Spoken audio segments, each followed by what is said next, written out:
All right, before we jump into today's episode, I want to tell you about something I've been pouring my heart into lately. SSS Tradco isn't just apparel, it's not just gear, it's a mindset. It's about doing things the hard way, the intentional way, the traditional way. We launched our exclusive Legacy Box. The first 50 orders are getting a special early supporter edition. This is for ones who believe in building something that lasts, for the ones who know legacy isn't given, it's earned. If you've been listening, supporting, growing with me, this is your chance to be a part of the foundation. Go to sstradco.com and grab your legacy box now. And use code RAISETRADITIONAL for 10% off your order. The legacy starts here. Hey everyone, welcome to Raise Traditional. I'm your host, Madison Childers, and I'm so excited that you're here with me today. This podcast is all about embracing and celebrating traditional lifestyles. We'll be diving into topics like hunting, archery, and simple ingredient cooking, all while sharing tips on raising kids to love the wilderness as much as we do. I can't wait to share these stories with you. Let's get started. Lately, I've been realizing something about myself that I don't really love. I rush everything. I rush getting out the door, I rush through tasks, and I rush through my days. But what's been really hitting me the hardest is realizing how often I rush my son. And that's been really hard for me to sit with. There have been so many moments lately where I find myself getting really frustrated with him because I don't know, my son's 6, and for parents with kiddos that age, maybe you're relating to this, but he moves really slow. Sometimes I feel like he's not paying attention to what's going on around him, or I guess sometimes I take it personal as if like he doesn't care about me. For example, when I'm standing out in the rain waiting for him to get into the car and it's like a sloth moving in. The truth is, I just feel like he's not paying attention, right? He's distracted. He's on his time. Most of all, he's not moving with any urgency. When we even start saying, come on, buddy, have some urgency, but it became about everything. And in my head, I'm thinking, come on, we have to go. Or hurry up. What's taking so long? We're already late. I can feel myself getting short. I'm starting to get impatient. And honestly, I'm getting a quicker temper than I want to have as a mom. I want to be slow to anger, and I have not been lately. I hate that feeling. I actually had a lot of experiences this weekend that led me to record this episode. We had a wild weekend. Honestly, I overcommitted. We had multiple events land on the same dates, and I had made those commitments that I just could not back out of. So on Friday, we were rushing everywhere. I got off work. I rushed to the doctor's office. From the doctor's office, I rushed to a hair appointment. From the hair appointment, I rushed home to meet my grandpa so we could all rush together to meet out at the Bighorn show. While it was great, we met with wonderful people. It was rushed, right? So come Saturday morning, we woke up early and we drove an hour to an archery shoot. We were trying to get there bright and early and shoot fairly fast enough to still have time to sit down and eat together. We literally just had enough time to order food. And I rushed the whole meal. I mean, we literally rushed it to the point Bradley ended up eating his hot dog in the car just so we could rush back to town to get home, to change, to then rush out the door to the Rocky Mountain Elk Foundation banquet that we've been working on for months. Guess what? We showed up late. About 15 minutes to be exact. And the car ride was not pleasant. That night, we were running the whole time. If you've ever been to one of those events, you know they go really late. And for a 6-year-old who's been going all day from bright and early, he was a trooper. We get home late, we go to bed, we wake up early. We did it all again. Back out to the shoot, rushing the first course. Actually, we skipped the last couple targets just to be able to make it to the kids' shoot on time. And after that whole weekend, I just got frustrated. And after that whole weekend, I got frustrated with him for being wound up, for not being able to calm down. Then to top it off, today, I got a call from his teacher saying he was having an off day. He was struggling to focus, needing extra reminders, and it's just not like him. And that hit me hard. Because if I'm honest, that was on me. I created that pace. I created that pressure. And that's when I had this thought that stopped me. What if he's not the problem? What if I'm the one moving too fast? What if instead of trying to speed him up, this is actually God trying to slow me down? And that question has just been sitting with me because when I really look at it, my son is fully in the moment. For example, when you shoot archery shoots, if you've never been to a 3D shoot, you started, there's staked locations for those competition type.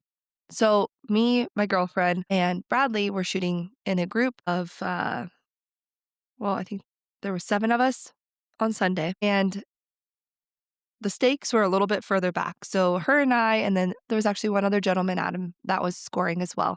We all shot from there.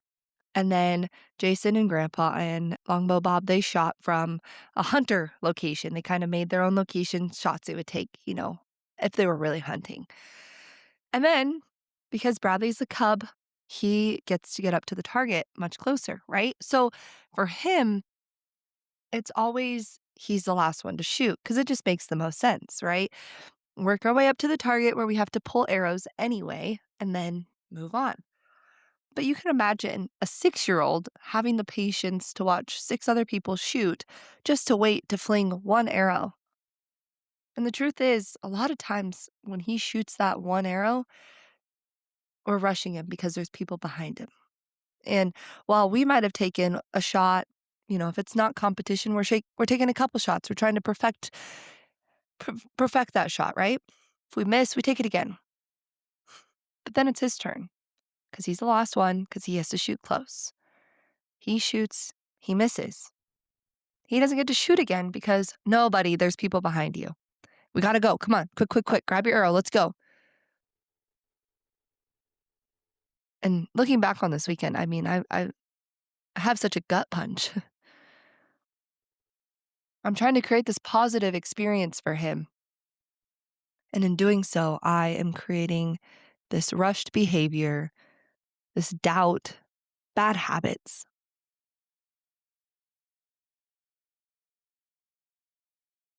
But what I need to do is take a step back.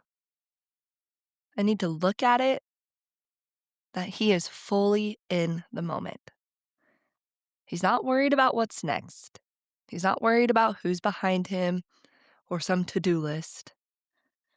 Most of all, he's not rushing to get somewhere else, right? He's present. And somewhere along the way, I stopped being present. I stopped being that way. We were there to spend time together. And instead of realizing that, it was hurry up and get to the next target so we can go eat. And I think that's where the frustration comes from because I'm trying to pull him into my pace, right? Instead of asking if my pace is even right. There are definitely moments where urgency matters, don't get me wrong. But not every moment is urgent, right? Yes, I want him to hurry up and get with us in the group because it's dangerous for him to be the last one. He's the smallest. He might wander off or get sidetracked, right? Being able to know he's safe, he's in front of us, I can see him. That type of urgency matters. But I need to go into these shoots or events or wake up in the morning and have the right attitude of how do I prioritize things to make sure I'm not rushing him? And most of all, do that to myself, right?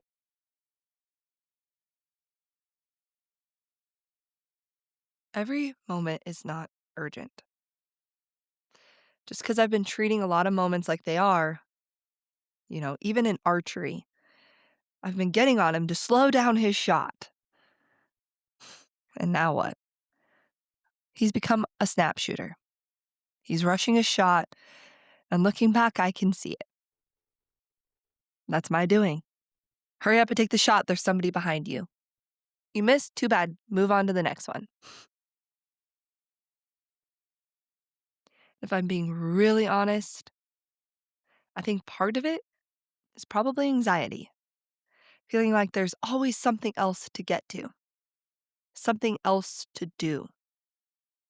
There's something I'm behind on, so I rush. And when he doesn't match my pace, I get frustrated. But maybe that's not something I need to fix in him. Maybe that's something I need to face myself. Lately, I've been asking myself in those moments, is this actually something that needs urgency? Or is this a moment that I'm being invited to slow down? Because not every moment needs to be rushed. Some moments are meant to be lived. And I don't want to be a mom who's constantly rushing my son through their childhood, right? I don't want all of our memories to feel hurried. I don't want him to feel like he's always behind. I want him to feel seen. I want him to feel like he has space to be a kid. But that means I have to be willing to slow down. I really do believe sometimes God uses our kids to shape us, to expose things in us, and to define us. Lately, I think he's been using my son to show me how fast I've been moving, how much I need to slow down. So the next time we're out on the course, I want to choose differently. I want to be slow. I want to be imperfect. And I want it to be time together. So if you've been feeling this way too, if you've been feeling rushed and overwhelmed, maybe stretched too thin, and you notice yourself getting short or impatient, maybe it's not the situation, but an invitation to pause, to breathe, to slow down. Not because everything else around us is slow, but because not everything needs to be rushed. And maybe, just maybe, the pace of our kids move at exactly what we need. One last little moment I want to share with you. A couple weeks ago, it was a Saturday, once again, rushing to something, and it was bright and early in the morning. And I woke up, I don't know if anxious is the right word, just easily overstimulated.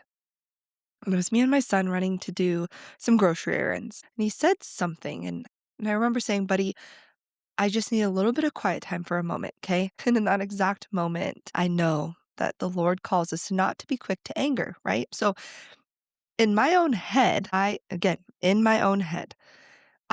am praying to the Lord, please help give me grace, help give me peace inside so that I don't snap on my kid. I don't want to yell at him. I don't want to be angered. The last thing I want is him walking on eggshells around me, right? I'm not kidding. In that moment, my son says, hey, mommy, do you want to pray with me? My 6-year-old son in the back seat of my car had no idea I just made this prayer in my head and asked me if I want to pray with him. Do you know what his prayer was? His prayer was for us to have a good day and to not yell. That moment, obviously, it was God speaking straight to me through my son. It's safe to say, after that, I slowed down. We have so much fun going and getting our groceries together. I enjoyed the moment. We got our weekly coffee, we baked, we had a great day. So in those moments, I feel as if God is giving me those invitations to pause, to breathe, and to slow down. Thank you so much for being here with me today. I'm really grateful that we got to have this honest conversation. And I'll see you back here next week on Raised Traditional. And one last quick reminder, if you haven't checked out SSS Tradco yet, now is the time. The first 50 legacy boxes are live right now, And once they're gone, that early edition is gone. Head to sssstradco.com, lock in yours, and use code RAISEDTRADITIONAL for 10% off. Don't watch the movement, be a part of it.